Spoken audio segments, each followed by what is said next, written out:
Well, this is definitely the most fun I've had on a Friday night in a long time. The House of Representatives has long been trying to elect a Speaker of the House, it seems like forever, but to no avail. 13 ballots, 13 times Kevin McCarthy lost. Well, then they scheduled another ballot for 10 p.m. tonight, which seemed kind of late. And the Republicans, they were kind of excited, almost jubilant, maybe even cocky. They figured they had this one in the bag on the 14th ballot. Now, when the vote started, it seemed to be going their way, or at least normally. But toward the end, it took a turn because you see, Lauren Boebert and Matt Gaetz both voted present, which brought Kevin McCarthy short, and he missed it by that much. He wasn't elected on the 14th ballot.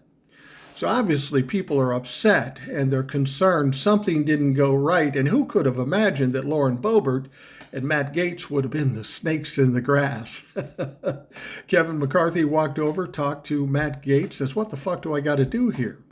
And then a guy named Mike Rogers from Alabama, a representative, he's furious. He's yelling at Matt Gaetz, kind of getting after Matt Gaetz until some other rep grabbed him by the head and pulled him back. I mean, it was full WWE mode. It was entertaining as a motherfucker.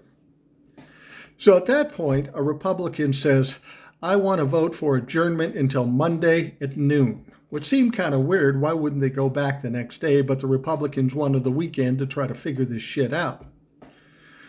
Kevin McCarthy went back to talk to Matt Gaetz, and then all of a sudden it changed. It looked like they would get the adjournment.